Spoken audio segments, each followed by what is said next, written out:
दिल्ली की हर खबर अपने मोबाइल पर पाने के लिए सब्सक्राइब कीजिए दिल्ली दस्तक न्यूज़ चैनल को और हर लेटेस्ट अपडेट के लिए बेल आइकन जरूर दबाएं। ऐसा क्या हुआ कि आप अपनी किडनी बेचने को मजबूर हो गए? सर मुझ पे लाखों का कर्जा है और कर्ज वाले वो अपने पैसे वापस मांग रहे हैं। मेरे पास तो और कोई इनकम ऑफ सोर्स है नहीं, बस यही है कि बॉडी के पार्ट्स बेच के ही मैं अपना कर्ज से मुक्त हो सकती हूँ।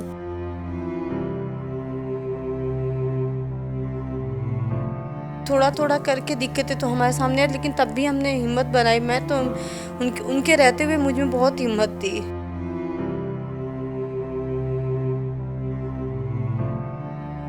मेरे पास तो एक ही रास्ता है कि मैं सुसाइड कर लूं, लेकिन बच्ची को मैं किसके सहारे छोड़कर जाऊं।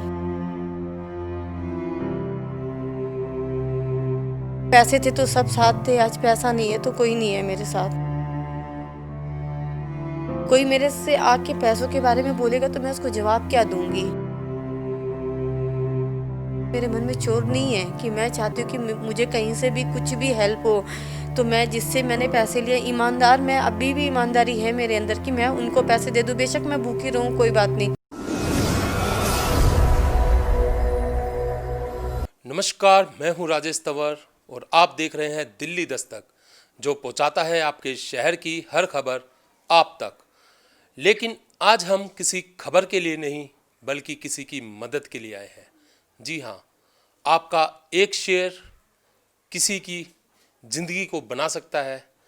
आपका एक शेयर किसी के बच्चे के भविष्य को बना सकता है।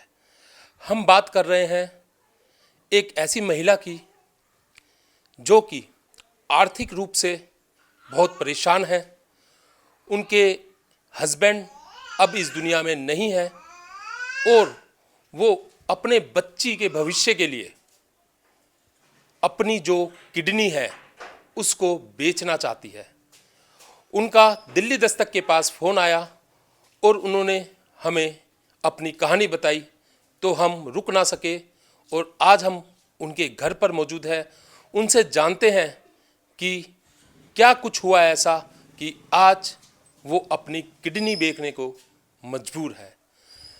विनीता जी, सबसे पहले आप मुझे ये बताइए कि ऐसा क्या हुआ कि आप अपनी किडनी बेचने को मजबूर हो गए? सर मुझ पे लाखों का कर्जा है और कर्ज वाले वो अपने पैसे वापस मांग रहे हैं।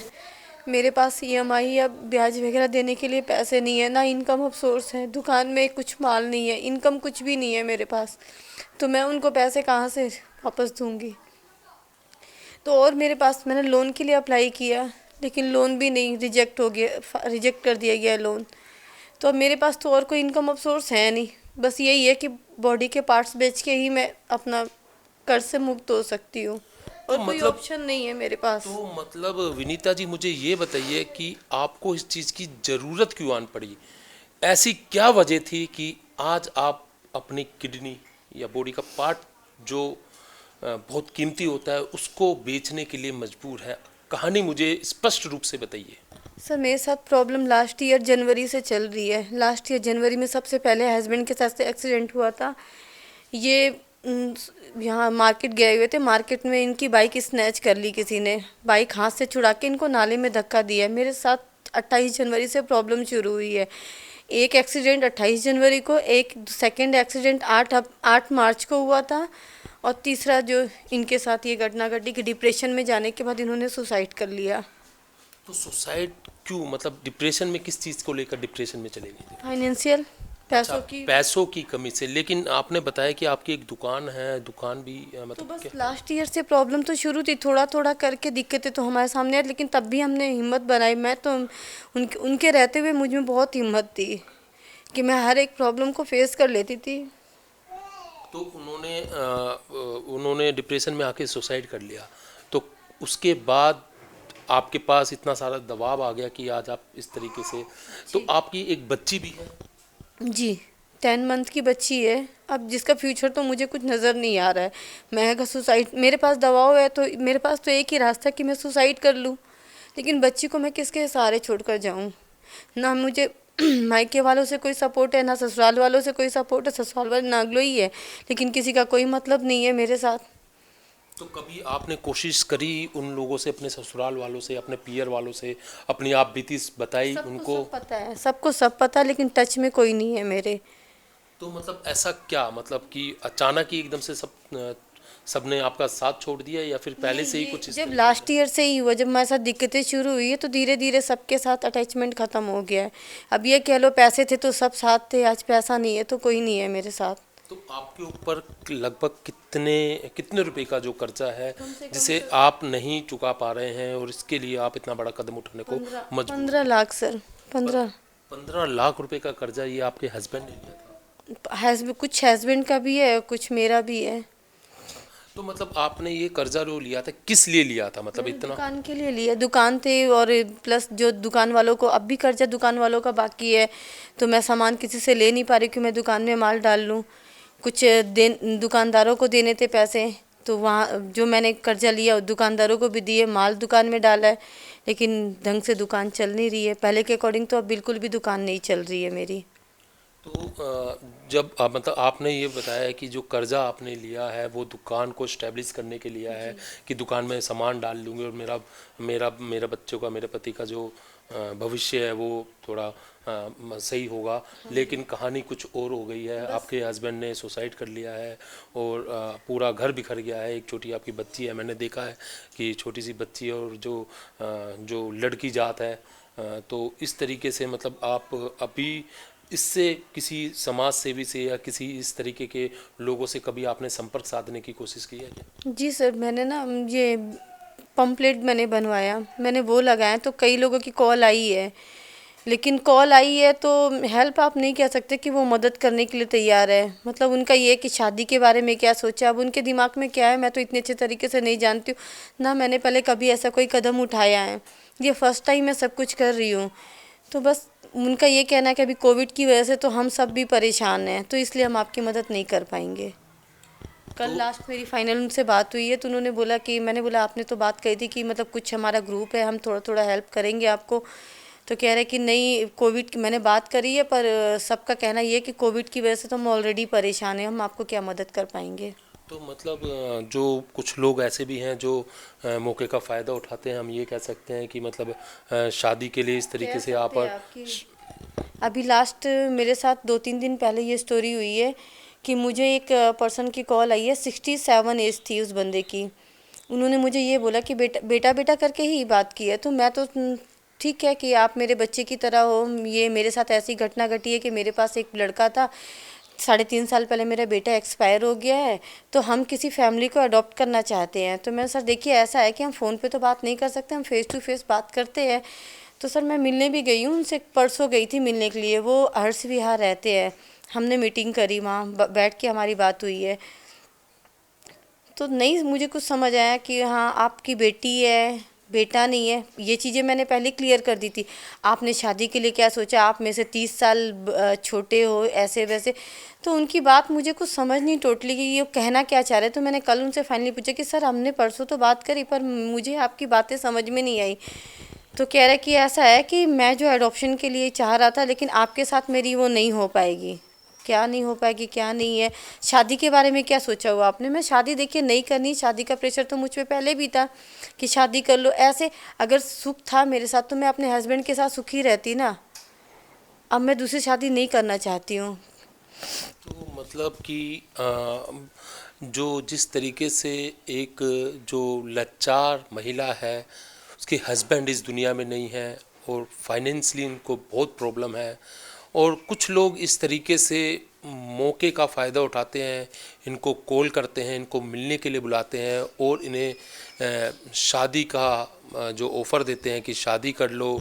इस तरीके से मतलब कुछ लोग मौके का भी फ़ायदा इनके साथ उठा रहे हैं।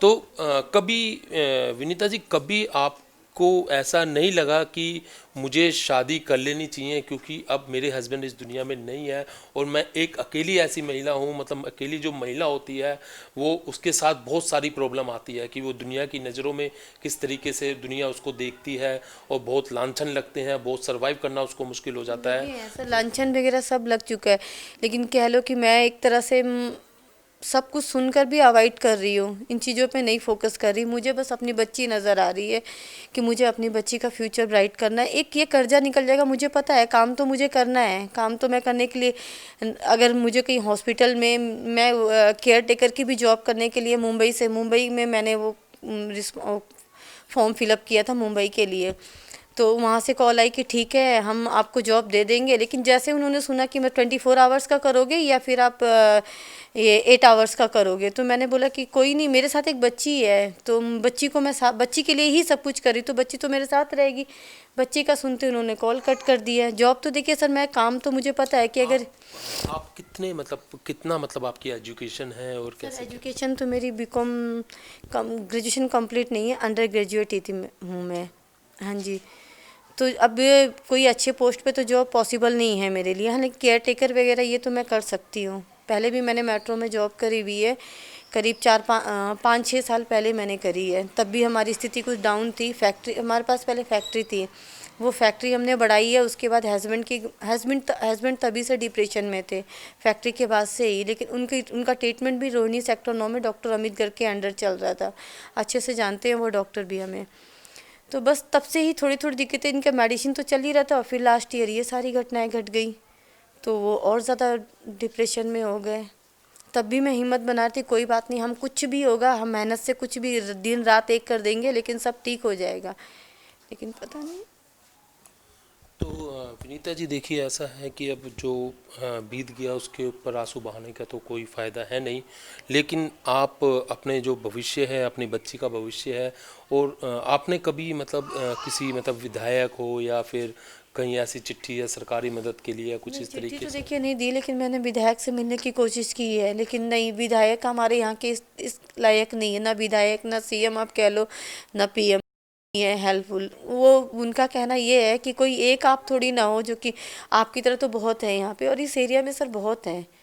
मैं यही चाह रही थी कि कर्जा वो करके और मैं कुछ छोटा मोटा काम कर लूँ, जैसे कि मुझ जैसी बहुत औरतें हैं यहाँ पे, तो अपने साथ साथ मैं लोगों को और औरों को भी काम दे सकूँ। मैं ये चाहती हूँ कि मेरे साथ मतलब थोड़ा सा एनजीओ वगैरह कुछ, मैं ये किसी एक पे बर्डन नहीं डालना चाहती हूँ। थोड़ा थोड़ा मुझे हेल्प कर दे, जिससे मैं इस प्रॉब्लम से निकल जाऊँ। तो विनीता जी, जिस तरीके से आप ये बता रहे हैं कि मतलब जो और जो मेरे साथ हुआ है वो और किसी के साथ ना हो और मैं दूसरे की भी मदद कर पाऊँ, लेकिन अब इसके लिए सिर्फ किडनी बेचने का जो आपने मन बनाया है यही तो रास्ता नहीं है, और दूसरे भी रास्ते हो सकते हैं कि जिस तरीके से आप खुद भी सर्वाइव करें, अपने बच्ची का भी भविष्य बना सकें, और इसके साथ साथ दूसरे की भी जो इस कंडीशन में, ऐसी कंडीशन में जो महिलाएं हैं उनकी भी मदद कर सके। तो ठीक है सर, लेकिन अभी तो सबसे बड़ी प्रॉब्लम तो मेरे साथ फाइनेंस की है। आर्थिक स्थिति मेरी बिल्कुल डाउन है। मैं किसी को भी, मैं कह लो सर कि मेरे अंदर इतना डर है कि मैं अगर ये बाहर कहीं जाता है तो मैं गेट में लॉक लगवा देती हूँ, कि मैं किसी को फेस करने से डरती हूँ।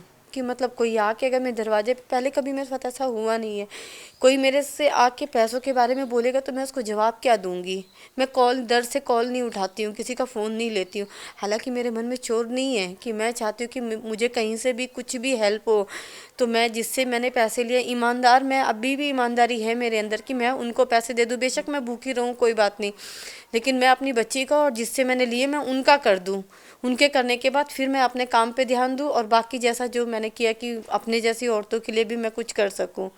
तो विनीता जी, जो कर्जदार हैं वो आपकी सिचुएशन नहीं समझ पा रहे हैं, आपने उन्हें अपनी सिचुएशन नहीं बताई कि लंबा टाइम हो गया सर, ठीक है, ब्याज भी अब लंबा टाइम हो रहा है, उन पे ब्याज भी नहीं जा रहा है। कम से कम जब तक ब्याज गया तो उन्होंने प्रेशर नहीं डाला कि मुझे मेरा प्रिंसिपल अमाउंट चाहिए। नहीं नहीं नहीं, आप देखिए, जिस तरीके से होता है कि हम भी इस चीज़ को समझते हैं, दूसरा को, मेरे हिसाब से दूसरे को भी इस चीज़ को समझना चाहिए। उसने पैसा दिया, ब्याज के लालच में दिया, लेकिन अब जो ब्याज जो हस्बैंड थे वो दे रहे थे, अब वो हस्बैंड है नहीं। कंडीशन आपके घर की मैं देख रहा हूँ कि मतलब इतनी मतलब अच्छी नहीं है कि, और आप जब जिस तरीके से आपने ये पोस्टर लगाए हैं किडनी सेल के लिए, तो उन्हें भी ये समझना चाहिए कि जब इनके पास होगा जब दे देंगी, लेकिन आप पे हर तरीके का दबाव बनाया जा सर हाँ, बस वो क्योंकि जिससे मोटा हमने पैसा लिया हुआ है वो भी लेडी है, मतलब है तो रिच है, वो रानी खेड़ा की है, सुशीला नाम है उनका। ठीक है, वो सब चीज़ों के लिए वो 3 महीने से ब्याज के लिए वेट कर रही है। उनका कहना है कि मैं इन्हीं चीज़ों से मैनेज करती हूँ, मैं भी अपना घर, तो आप नहीं दोगे तो मेरा भी तो यहाँ डगमग हो रहा है, मेरी भी हालात कुछ अच्छे नहीं हैं। तो बस सर अब अपनी प्रॉब्लम नहीं समझ रहे वो। मैंने कोशिश तो बहुत की कि देखिए मैं पैसे आते ही मैं दूंगी, लेकिन नहीं, प्रेशर तो उनका है ही कि नहीं मुझे। और लास्ट एक जाट से जिससे लिए हुए हैं, इस एरिया में जाटों का ज़्यादा वो है, तो जिससे जाट से लिए हुए वो तो ये धमकी देकर गया कि अब 1 तारीख को मुझे उसको पूरी पेमेंट 1.5 लाख रुपए मुझे उसको देने थे। मैंने 1.5 लाख तो मैंने भर दिए सर। 3,900 रुपये की मैं उसको डेली पर डे दे रही थी पैसे। जो दुकान की सेल थी, जो सब्जी वगैरह ये बेचा, सब मिलाकर मैं उसको ही दे रही थी। तो 1.5 लाख तो मैंने पे कर दिए और 1.5 लाख अभी उसके बाकी हैं। तो उसने पेनल्टी 2,500 का बोल के गया कि अब 1 तारीख के बाद से अब फ़ाइन चार्ज होगा, ऑफिस में आके मिल लेना। तो अब सर क्या बोलूँ, अब हालात के आगे तो मैं मजबूर, तब जाके मैंने ये पोस्टर किया है कि अब जाटों का तो इतना ज़्यादा वो है कि अगर नहीं पे कर पाई तो क्या पता कुछ भी एक्शन ये ले सकते, मैं अकेली हूँ। तो विनीता जी ने अपना जो उनकी आप बीती है वो बताए कि क्यों आखिर ये मजबूर हुई हैं अपनी किडनी बेचने के लिए, क्योंकि जो उन्होंने जो कर्जा लिया था अपनी दुकान को संवारने के लिए, अपने भविष्य, अपने बच्चे के भविष्य को बनाने के लिए, वो कहीं ना कहीं पूरा हो नहीं पाया और ये कर्ज के तले दबते चले गए। और अब कंडीशन ये आ चुकी है कि जो कर्जदार हैं वो इनको धमकी दे के जाते हैं, कर्जदार इनको परेशान करते हैं, हरिसमेंट करते हैं कि हमारा कर्जा नहीं दिया तो हम तुम्हारे साथ ये करेंगे, वो करेंगे। और इनको कहीं ना कहीं ये भी डर है क्योंकि अकेली महिला हैं और एक छोटी बच्ची इनके साथ है, तो कहीं कुछ ऐसा ना हो जाए इनके साथ, क्योंकि अब इनके पति है नहीं इस दुनिया में, तो ये भी डर इनके ऊपर बना हुआ है। इसलिए ये मजबूर हैं कि अपनी किडनी बेच के जितना भी पैसा मिलता है तो मैं कर्जदारों का जल्द से जल्द पैसा लौटाऊं और उसके बाद जो भी है मैं और मेरी जो बच्ची है, जो इनकी बच्ची है, और ये इनका भविष्य, अपनी बच्ची का भविष्य बना सके और जो काम, छोटा मोटा काम धंधा करके अपना गुजर बसर कर सके। तो ये थी हमारे साथ विनीता जी और आपने इनकी आप बीती सुनी है। और मैं अपने दर्शकों से यही कहना चाहूँगा कि आप इस वीडियो को ज़्यादा से ज़्यादा शेयर करिए, क्योंकि आपका एक शेयर इनकी ज़िंदगी को बचा सकता है। जो इनके ऊपर कर्जा है, क्या पता कोई ऐसा भला आदमी कोई इस वीडियो को देखे और इनकी मदद के लिए आगे आए और इनके और इनकी बच्ची का जो भविष्य है वो संवार सके। कैमरामैन ब्रज किशोर के साथ मैं राजेश तंवर, दिल्ली दस्तक के लिए।